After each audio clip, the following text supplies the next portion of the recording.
চিরতরে ইতিহাসের পাতায় ঠাঁই নিতে চলেছে কলকাতার ঐতিহ্যবাহী ট্রাম। আর শহরে শোনা যাবে না চেনা পরিচিত ট্রামের ঘর ঘর শব্দ। মাসকট স্পিন কন্ট্রোল ল্যাবের পরীক্ষায় এটি প্রমাণিত। কেয়াসেট আলোপেক্স পেন্টা অ্যাক্টিভ নতুন চুল গজাতে সাহায্য করে, চুল পড়া বন্ধ করে। Keya Seth Alopex penta active 10 hair fall প্রবলেমের একমাত্র সলিউশন। সময়ের সঙ্গে তাল মেলাতে ব্যস্ত আধুনিক শহরে জায়গা হলো না এই ট্রামের। তাই তো 150 বছর ধরে শহরবাসীকে পরিষেবা দেওয়ার পরও চিরবিশ্রামে কলকাতার যন্ত্রদানব। তাহলে কি রূপকথা হলো কলকাতার ট্রাম? দেখুন একটি বিশেষ প্রতিবেদন।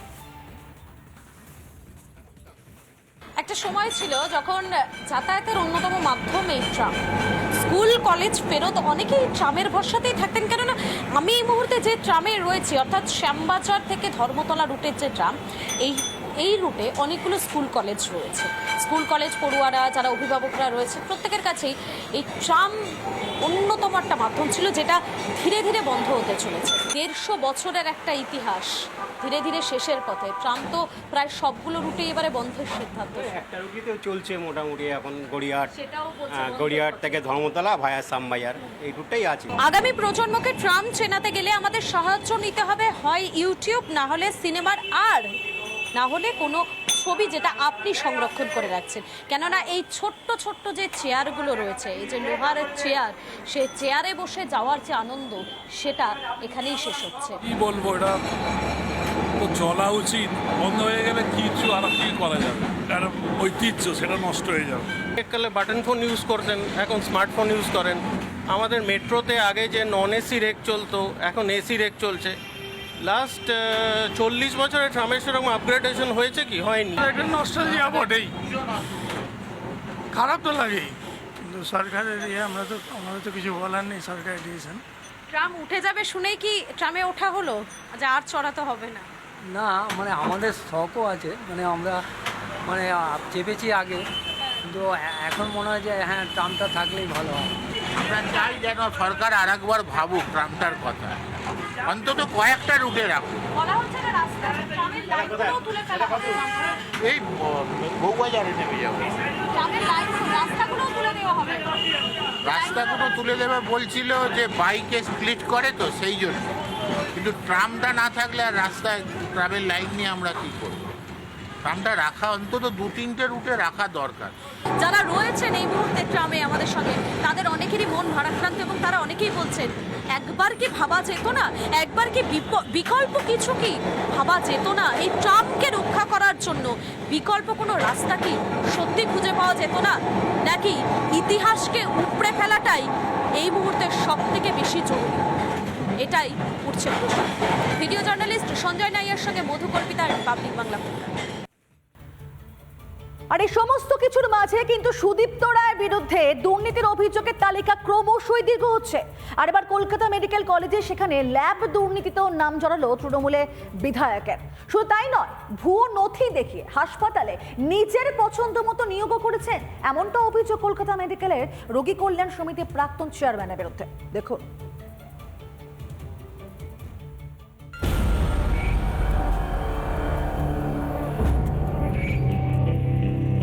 শুধুই আরজিকর নয়, রাজ্যের অন্যান্য মেডিকেল কলেজগুলিতে তৈরি হওয়া ঘুঘুর বাসাগুলিও প্রকাশ্যে আসছে এক এক করে।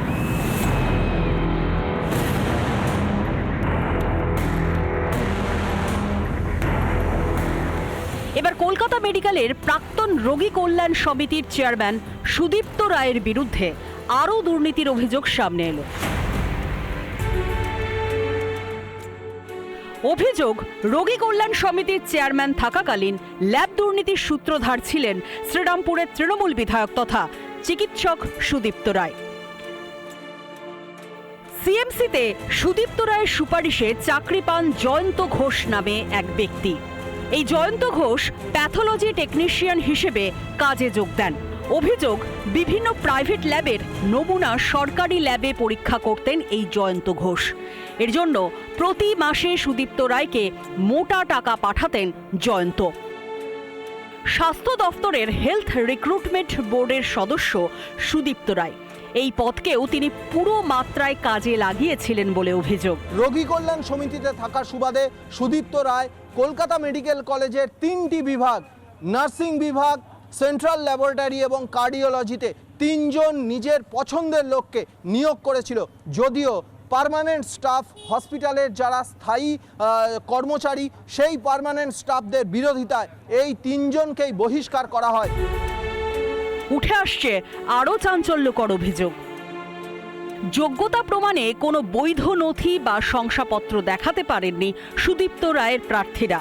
অভিযোগ, বেশিরভাগ ক্ষেত্রে ভুয়ো নথির মাধ্যমে নিয়োগ পেয়েছিলেন তারা। স্বাস্থ্য ব্যবস্থায়, স্বাস্থ্য পরিকাঠামে এবং স্বাস্থ্য শিক্ষা ব্যবস্থায় এক চূড়ান্ত দুর্নীতি গত 13 বছর ধরে চলছে। কোভিড কেলেঙ্কারি দেখেছি এবং আমরা মৃতদেহ নিয়ে অবধি পর্যন্ত ব্যবসা দেখলাম। এদিকে অভয়া খুন ও ধর্ষণ মামলায় মঙ্গলবার ফের সিজিওতে হাজিরা দেন ফরেন্সিক মেডিসিন আধিকারিক অপূর্ব বিশ্বাস। যদিও জিজ্ঞাসাবাদ শেষে বেরিয়ে যাওয়ার সময় মুখ খুলতে চাননি অপূর্ব। জিজ্ঞাসাবাদ করা হয় আরজি করের 2 মহিলা পিজিটিকেও। অভয়া খুনের পর থেকেই নাকি বেপাত্তা ছিলেন এই দুজন। আরজি করের এমএসভিপির গাড়ি করেই এদিন তারা সিজিওতে এসে পৌঁছন। আমি জাস্ট মানে coming out here for submitting some documents under investigation. বলে কি ডকুমেন্টস জাস্ট বলতে পারছি না, এইটা বলতে পারছি না ওনাদের সঙ্গে। আমরা এখানে আসছিলাম বলে I just accompanied them, but I have been called to submit some documents. অভয়ের নৃশংস হত্যা হোক বা দুর্নীতি, একটা করে সুতোয় টান দিতেই উঠছে দুর্নীতির পর্দা। আর বেআব্রু হয়ে যাচ্ছে গোটা স্বাস্থ্য ব্যবস্থাটাই, যদিও স্বাস্থ্যমন্ত্রী এখনো আগের মতোই চুপ। রিপাবলিক বাংলা। 150 বছরের ইতিহাসে চিরতরে ইতিহাসের পাতায় নাম লেখালো কলকাতার ঐতিহ্যবাহী ট্রাম। এখন থেকে শুধুমাত্র ময়দান এসপ্ল্যানেড রুটে একটি মাত্র ট্রাম চালাবে পরিবহন দপ্তর। যানজট এবং দুর্ঘটনা এড়াতে ট্রাম পরিষেবা তুলে দেওয়ার সিদ্ধান্ত বলে জানিয়েছেন পরিবহন মন্ত্রী। আর পরিবহন মন্ত্রী এই সিদ্ধান্তকে আবার স্বাগতও জানিয়েছেন কলকাতার মেয়রও। সময়োপযোগী সিদ্ধান্ত বলছেন মেয়র।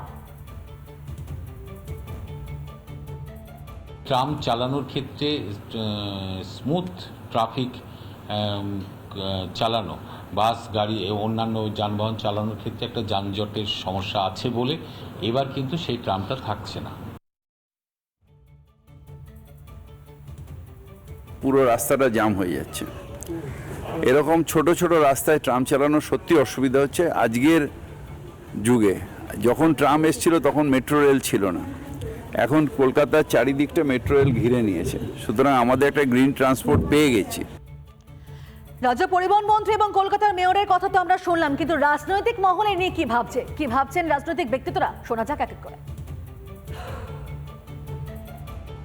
দেখুন, তৃণমূল কংগ্রেস বাঙালির সব কিছুকেই শেষ করে দিয়েছে। 34 বছরে বাম শাসনের পর গত 13 বছরে বাঙালি অস্মিতার যা কিছু অবশিষ্ট ছিল তা সব কিছু শেষ করে দিয়েছে। এখন আপনি আর পাড়ায় পাড়ায় রবীন্দ্র নজরুল সন্ধ্যা পাবেন না, আপনি এখন পাড়ায় পাড়ায় ছোট ছোট শহরে গ্রুপ থিয়েটার পাবেন না, আপনি এখন সেই অর্থে বাঙালির যে সংস্কৃতি, বিতর্ক সভা, কুইজ কন্টেস্ট এসব পাবেন না। এবং ধীরে ধীরে তারা, যে তৃণমূল কংগ্রেসের লোকেরা নেতাজি সুভাষচন্দ্রের বোসের বাড়িতে তোলা আদায় করতে যায়, সেই তৃণমূল কংগ্রেসের লোকেরা কলকাতা থেকে ট্রাম তুলে দেবে না। তার মধ্যে আর নতুন কথা কি? ট্রাম কলকাতার ঐতিহ্য, কলকাতার সঙ্গে সম্পৃক্ত হয়ে থাকা একটি উপাদান। সেই ট্রাম যদি তুলে দেয়, তার মানে তৃণমূল কংগ্রেসকে বুঝতে হবে যে বাংলা এবং বাঙালি অস্মিতা নিয়ে তাদের একটি কথা বলারও অধিকার নেই।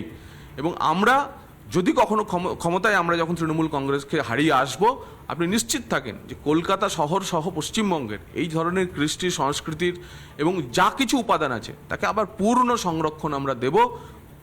বাস্তব ম্যাস র্যাপিড ট্রানজিট সিস্টেমের বাধ্যবাধকতা এবং বাস্তবতাকে মিলিয়ে নিয়ে কলকাতা শহরে ট্রাম চলবে। ট্রাম শুধু একটা ঐতিহ্য না, দেখবেন ট্রাম ইউরোপিয়ান কান্ট্রিতে, ইউরোপে একের পর এক দেশে হচ্ছে ট্রাম যে ঐতিহ্য ছিল সে ট্রাম আছে, নন পলিউটিং ভেহিকল। কাজেই ট্রাম তুলে দেওয়ার সিপিআইএম বিরোধিতা করেছে, বামপন্থীরা বিরোধিতা করেছে। শুধু একটা রুটের ট্রাম নয়, কিছু রুটে ট্রাম চাইলে রাখা যায়। তৃণমূল